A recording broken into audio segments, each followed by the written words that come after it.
and raised during the civil rights era. She witnessed firsthand accounts of the civil unrest, especially during the integration of schools, and was actually bused to a school of color where she was in the minority.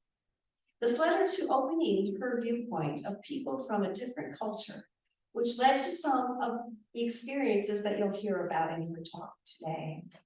In 2002, Elsie was blessed as a servant leader in the Order of the Christian Workers, where she was given the title Sister Elise Marguerite, named after Marguerite Poretti, a saint who was an outspoken woman in her time in the 14th century. That experience led Reverend Elise to feel called to become a Unity minister. She saw the need to combine the beliefs of the Order of Christian Workers with those of Unity. Ordained in 2016, after earning her Master's of Divinity from Unity Institute and Seminary, she has written articles for Silent Unity publications, served as a prayer associate for Silent Unity, and was senior minister for the Unity Church of the Ozarks for 5 years, where she developed and implemented a prayer chaplaincy program. Reverend Elise currently serves on the credentialing team of the Unity Worldwide Ministries, and we're so glad to have you here, Elise.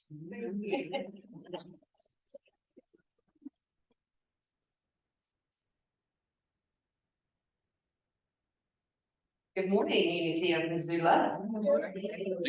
Can y'all hear me okay? It's so good to be here. The month's theme is the prayer of protection, as you've already been told. And my part of that is that the love of God enfolds us. I'm going to tell you a series of small stories. I believe that we learn through storytelling. That man has been storytellers, and so that's what I'm going to do for you today. I'll start with the summer of 1990. The first year I walked into a Unity church, it was the Unity of Birmingham. And as they recited the prayer of protection. For me, that was a powerful thing at the time because I had to believe in something outside of myself. And I couldn't seem to grasp the idea that that power was actually within me yet. So the prayer of protection became very important to me. And I recite it daily still, sometimes more than once. I was living in a lot of fear at that time in my life.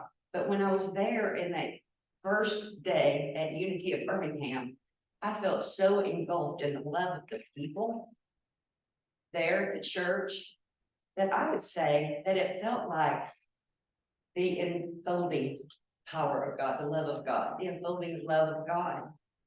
So fast forward 9 years, I moved from Birmingham to Tyler, Texas, where I became in an organization called the Order of Christian Workers. It was we all lived together in community. It wasn't really a commune. We were out in the general public, but it was all, the properties were all owned by the Order of Christian Workers. And to live there, you had to follow certain rules. One of those rules was you had to volunteer and help the larger community. That was it. They didn't tell you what to do, how to do it, when to do it, just had to do it. And you had to tell them what you did. So one of my first things was to volunteer for the food pantry, putting together food boxes and delivering them to the medical clinic that serves the low-income families in the area. And I just fell in love with helping others. This was a new thing for me because I had always, been a me kind of girl. My life is horrible. And then when I began to help others, it took my mind off of my own life and what was going on, right? And so that was an uplifting, great thing for me. That first Christmas at the Order of Christian Workers really changed my way of thinking completely, because the Order of Christian Workers did an annual Christmas party for children who fall through the cracks of the system, the ones that can't get help from our government. I'm talking about the illegal aliens in the city, the Hispanics. And we didn't just give them Christmas gifts, we threw them a big party. This was my first year, and I was just in awe as we had wrapped individual presents for Santa Claus to give them. At this party, we all dressed up in fairy tale costumes, and we had Santa and Mrs. Claus come and hand out singular gifts to the kids, and they were all so excited, the kids. I was standing there in awe. I was designated with the job of wrapping. We had extra gifts in the kitchen area, and to wrap these gifts for unexpected guests that came with a friend. But mostly I just stood there watching. At one point, I decided I was going to step outside, and as I did, I was unprepared for what I was about to see. There were 2 U-Haul trucks in the parking lot, and had 2 workers each working these trucks, where we were handing out bags of gifts from one truck, and from the other truck boxes of food from the food pantry for the parents to take home to have for their families on Christmas morning. It took my breath away, and I was hooked on helping the larger community even more. I've spent years of my life going and doing for others, and it always gives me a sense of, well done, good job. I'm going to fast forward. I got one more story to tell you along that line. I'm going to fast forward to 2011. Tornadoes had torn across Alabama, where I grew up, and I had gone there to help. I had been working for several hours, and I went outside to take a break again on the porch of this building we were working out of. And what I saw before me just took my breath away. I stood there in awe. I couldn't even move. I could barely even blink. But there were lines of automobiles lined up to drop off donations from the people who had lost their homes and lost everything. And there were people out there unloading these steps. I saw a Jewish man with the Star of David hanging from his neck take the package off of the semi truck and turn around and hand it to 2 Islamic women. I knew this because they were wearing the hijabs around their head, you know, the headgear that they wear, which in turn turned and handed the packages to a white woman that seemed to be well off and well dressed. As I watched in awe, I saw Native Americans, African Americans, I saw young people, old people, all working together in perfect harmony. We were all volunteers. We were the hands of God. We were the enfolding love of God for these folks. I felt as if the enfolding love of God was swirling around. It was electrifying as I stood there watching. I looked over to my right, and there were food vendor trucks that had come to not just feed the volunteers, but to also feed the people that were coming there to receive the supplies. It just seemed like the love of the people was multiplying exponentially as they worked together in harmony, not caring about their religious or spiritual views, not caring if they were of the same political party, not caring if they had different cultural beliefs. We were one. So that's my first point. As the unfolding love of God, we are. I am, you are, we all are that unfolding love of God. We are the hands. We are God's hands.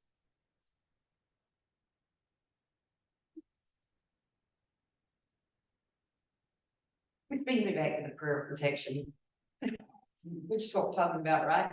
So when we recite the prayer of protection, do you really just feel it, or are you just reading it?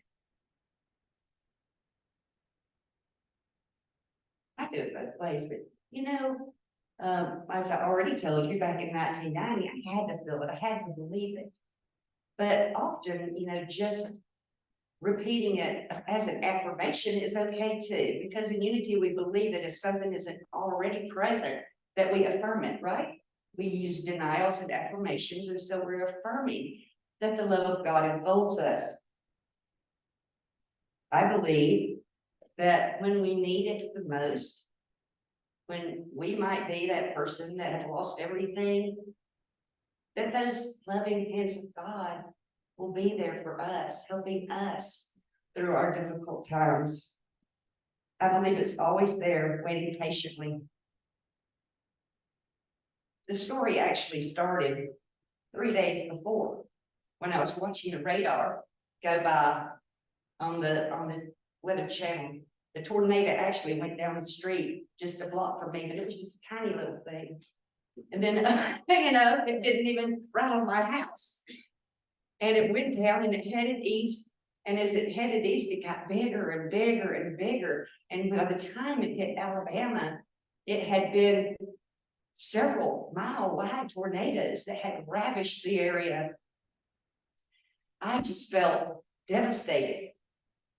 My friend from my childhood's adult son was one of the first responders, and he was taking pictures, and she was posting them on Facebook, and I was just devastated. And I don't know what to do. God, tell me what to do. Take this pain from me. And the idea came, just go help them. I'm like, oh, okay, go help them. So I got in my car and I drove to Alabama. Told my sister, I'm staying with you. No, she lives in Alabama. Anyway, that day I was standing on that porch in that experience I just described to you. That peace of God washed over me that I had asked for. But get this, it wasn't a one-time peace offering. Anytime I hear of tornadoes, fires, earthquakes, anytime I hear about that, that peace comes back to me, because I know that those people, not those people, but other people in their area are going to be there, helping them and pulling up the slack and making sure they have the things they need. Yeah. So I'm telling you all this, I'm not suggesting that you spend your whole life helping others, but I am suggesting that you give it a try. Do a random act of kindness for someone that you won't ever know what the outcome of that random act of kindness is.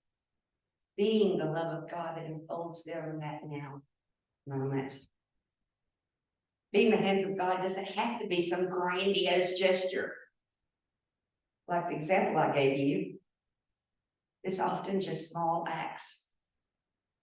It could just be a smile, just someone. But my second point, we don't just need to be the unfolding love of God for others. We need to be the unfolding love of God for ourselves. That's where it starts, right? Being kind to ourselves and being good to ourselves. Or God is good and everywhere present is our first unity principle. So if it's everywhere present, isn't it within us as well? Guiding us to right action, igniting us with divine ideas. I believe the enfolding love of God is always present, even when, especially when, we don't even recognize it. So I decided at one point, can't remember the year or the day, that I was going to start handling everything with love. You know how easy that is? It's not as easy as it sounds. But I've heard it said that you're either coming from love or you're coming from fear. And I would much rather be coming from love than coming from fear, because I know that coming from fear feeling. And I had it a lot in my early life, and it comes up to haunt me from time to time. Fear isn't where I want to spend my time. That's why I thought love would be easy. But sometimes some things sneak up on you when you least expect it. It happened to me while I was writing this talk. After I had heard that I needed to write about the unfolding love of God, I was driving just briefly for Uber and Lyft. This was my last ride ever. Okay. It was on Friday afternoon. I was on the Lyft app and I got a call. My phone started ringing. I was giving a person a ride and I had someone get in my queue, my next pickup. And my phone was ringing, but I had a passenger, so I don't want to answer my phone. My passenger, but it kept ringing. I hung it up, rang, hung it up, rang, hung it up, that kind of thing. And I finally I just answered it. And he said, "This is a guy from Lyft." Right before I answered it, there was a recording that came on. And it was from Lyft, and it said, "This is a blocked number. We don't know who's calling you. Do not give them your phone number." Okay. And so the guy said, this is from I'm working for Lyft, you know, the app you're on right now. And I said, you know, I said, "I have a passenger in my car." He was like, "Okay, we'll call you back." Anyway, to make a long story short, he called me back and wanted me, he was trying to scam me, put me in fear. He told me this story that's not that important that put me in fear. And then he said, "We just need you to verify your phone number." Oh, don't give them your phone number. They knew this, thank God. But that was at the end of my Friday. It shook me up pretty good. I'm like, okay, I'm going home. But I carried that fear around. You know, what if they hadn't told me that? What would happen? What if just kept resonating through my mind. And then I discovered a pest problem. And so we're trying to get pest control help that next week. And we had a pest control come over that wanted to tell us that the pest control problem was a lot worse than we thought it was. So here I am already reeling from the other scam artist, and this guy almost had it. I mean, he did. And but we had other people to come look and give their opinion. And so we were saved from that. Thank God. But this was all while I was trying to think about the love of God enfolding me. And what am I going to say?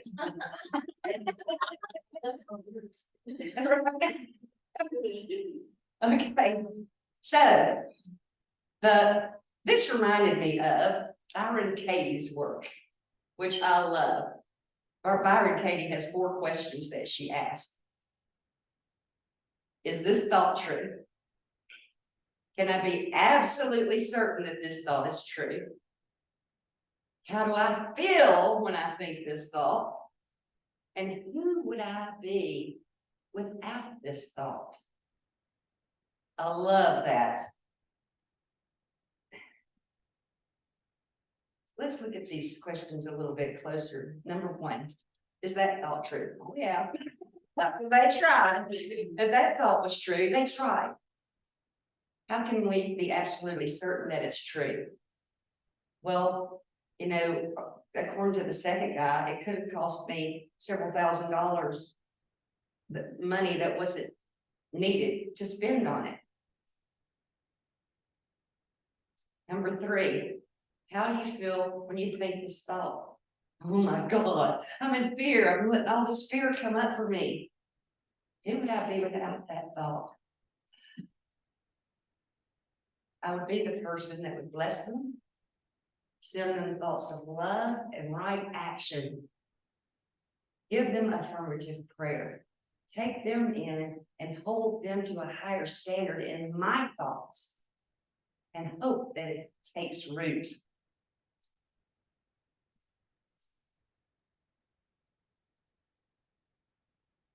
When you work these questions for a while, it's easy to jump question 1, question 4.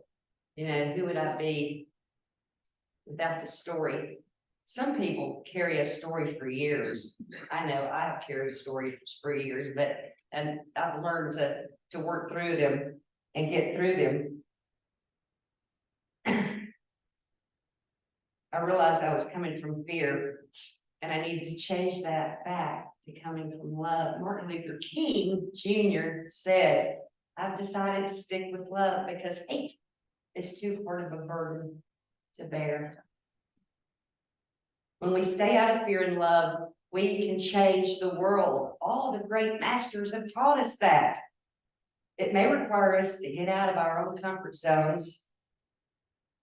And I believe Martin Luther King also said, we have before us the opportunity to inject a new dimension of love into the veins of our civilization. Beautiful. If we can stay in love and inject that on a daily basis, yeah, there are going to be things that happen that come up that might rattle us from time to time. We got to get back to love. So now is my third point. Have you ever felt the presence of God?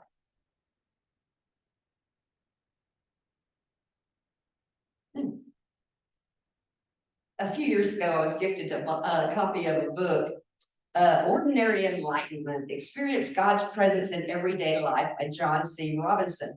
Actually, this person gave us, the church, a whole box of these books, so everybody got one, not just me. John writes that we can experience the presence of God in ordinary moments. And as I read his book, I realized that I have indeed felt the presence of God at times. It's not 24-hour a day thing, but yes, I do. I've occasionally read books out loud to my husband, my legally blind husband, Ken, because it's hard for him to read lyrics and read the copy in a book. And so I took this book on vacation with us, and I realized as I read it just a few pages at a time and tried to integrate what John was teaching us from the book into my vacation in the beautiful South Hills of Arkansas, that it's really quite simple. And it doesn't require a whole book. It just requires us to, as the song says, peace, be still, and know that I am God. And what is God anyway? You know, that's that peace that I'm talking about. It's going to get a different answer from each one of you, as well as myself and anyone else we ask. There are times, John writes, there are times when the world suddenly becomes transparent to the presence, when the mystical dimension temporarily fills and transforms our awareness. But the presence is actually a spiritual reality that surrounds us all the time. John also believes ecstatic encounters with the divine are described by famous saints and mystics in virtually every tradition. But how does the average person experience it? They don't always happen by accident or surprise. So one more quick story. Fast forward to the year 2014. It's when I was a seminary student. I had come home from spring break, and I thought I was only home from spring break when on Wednesday, my husband was out delivering 5-gallon bottles of water for his water distribution company that he owned and operated, when he was involved in a pretty serious wreck. Ken wanted me to tell you that the moment of impact, he just relaxed and gave his life into God's hands as he was hurled through the air, because there was nothing else he could do. At the time, he was the owner and operator of this water company. He ran it solely by himself, and it was our only source of income. So I was in shock, of course. I thought I was going back to school next Monday. And so I'm in shock of what, I'm not going back to school. Oh my God, my husband's all broke. He had 18 injuries. He was all laid up in the hospital. What am I going to do? Well, one of Ken's injuries was his broken neck. And the doctors had told him there's 3 options. We can do this, we can do this, or we can do this. And Ken chose the least invasive, which was to have one of those head braces that sit down over your shoulders and it's screwed into your scalp here, put on. And the doctors came in to do that for him into the ICU room. I had to get out of there. I'm like, oh no, I gotta get out of this room. This was the day after the accident. It was a Catholic hospital, so I searched for the hospital chapel to go sit down in and have a quiet moment so that I could gather my thoughts and figure out what was next, you know? And I walked into the chapel, and being Catholic, it was all this Catholic idolatry everywhere, including the life-size Jesus on the cross, you know, in the front of the chapel. And this isn't, you know, the unity thing, but I made my way to the next to the front pew and I sat down and I said, I don't know if it was out loud or to myself, but God, I don't know what to do. And that still small voice within me, which I like to call God, said, open the Bible and read. Well, I don't know about you, but when I'm going through something hard like that, the Bible's not usually the first place I look. How about you? Okay, so I knew that this idea was coming from something other than my human self. Okay, so I picked up the Bible, picked up the Bible, and on purpose, I opened it to the Old Testament instead of the New because I was less familiar with the Old Testament. And I want to read to you the scripture that I read sitting in that hospital chapel that day. It's from the book of Ezekiel, 47th chapter. The man brought me back to the entrance of the temple, and I saw water coming out from under the threshold of the temple toward the east, for the temple faced east. The water was coming down from under the south side of the temple, south of the altar. He then brought me out through the north gate and led me around to the outside, to the outer gate facing east, and the water was trickling from the south side. What does this have to do with what I'm going through, God? But I kept reading. As the man went eastward with a measuring line in his hand, he measured off 1,000 cubits and then led me through water that was ankle deep. He measured off another 1,000 cubits and led me through water that was knee deep. He measured off another 1,000 and led me through water that was up to the waist. He measured off another 1,000, but now it was a river and I could not cross because the water had risen and was deep enough to swim in, a river that no one could cross. He asked me, son of man, do you see this? No, I don't see it. What are you talking about? I'm asking you what I should do, and you're telling me this story about a river? I kept reading.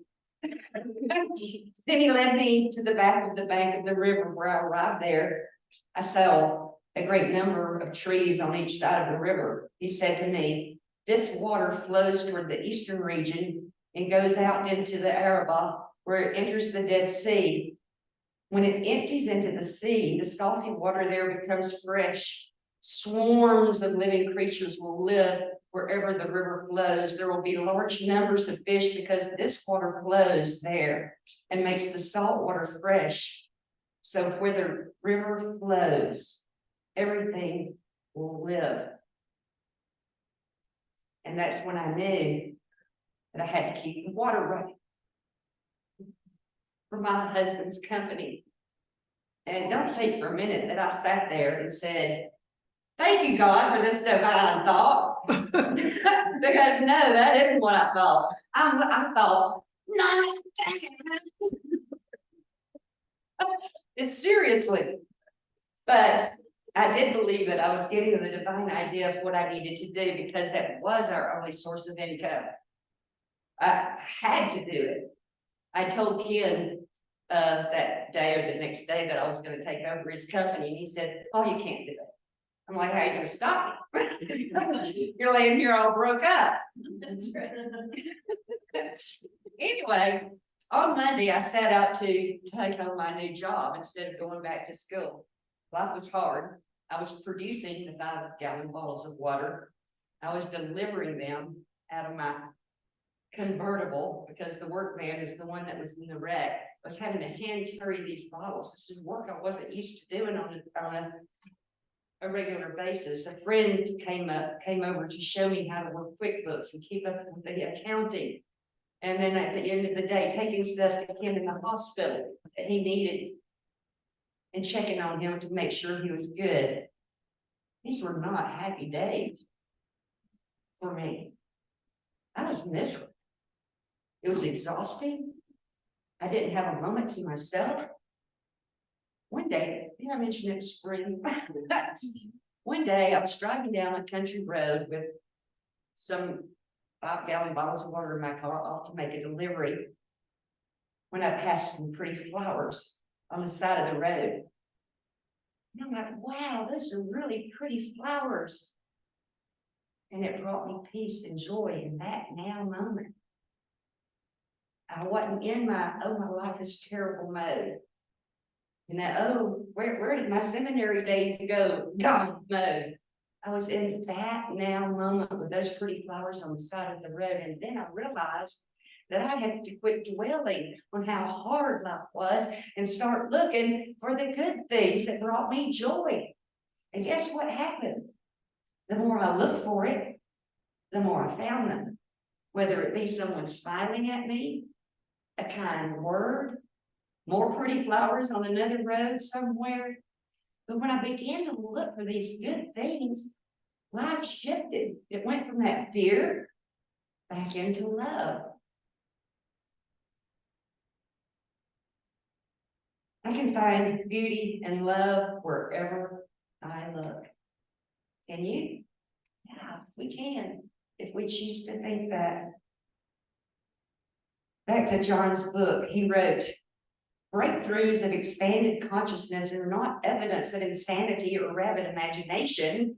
Rather, they are times when the world suddenly becomes transparent to the presence, when the mystical dimension temporarily fills and transforms awareness.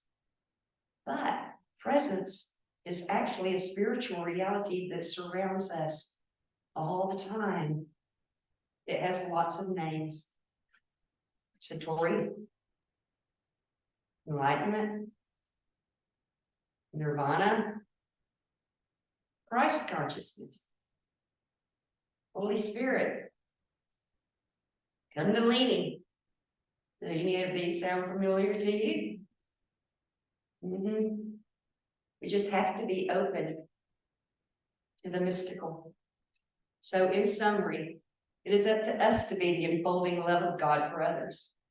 Mother Teresa said, do things for people, not because of who they are or what you expect in return, but because of who you are. Number 2, be the unfolding God by being kind to ourselves. Remember, we're not our stinking thinking when it occurs, that we don't have to stay there. We have the power to change our thoughts by changing our minds, because we're not our thoughts. And number 3, we can have mystical experiences when we open ourselves to the possibilities. And Pierre de Chardin wrote that we say this a lot in Unity. We are not human beings having a spiritual experience, but spiritual beings having a human experience. I believe in the miracle of love. Do you?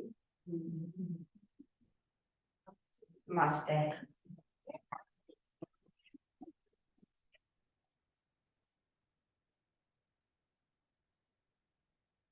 Thank you. So now we're going to enter into just a few minutes of a meditation. I'm going to invite you to take a deep breath. And as you exhale, just gently let your shoulders relax. Let your eyes close. The psalmist wrote, peace, be still, and know that I am God. As we breathe into that, just take that into the core of your being. Personalize it, make it yours. Peace, be still, and I know that I am a part of God. God's presence lives within me. It's not out there somewhere. It's right here, right now, whenever I call on it. I invite you to take your attention back to your breathing. Slow, rhythmic breath. In, out. Breathing in, breathing out. Imagine that mystical presence engulfing you, being a part of who you are, shining out from you. That's the little spark of the mystical within you, becoming bigger and bigger and bigger, until you can't help but to shine it out for others to see, for others to feel, for others to experience. And it's like a magnet from one of us do that. It attracts others until we're all one big ball of electrifying, mystical being. Breathe into that. Own it, claim it.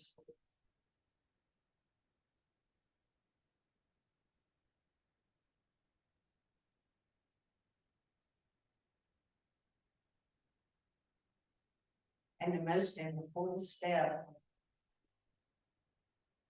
in any experience of my life other than love is gratitude. So we're going to end this right now by saying, thank you, sweet, sweet spirit. Thank you for all the blessings in my life. Thank you for all the lessons I've learned and all the growth that I have come to express. We say this. Thank you, Spirit. And so it is. Amen.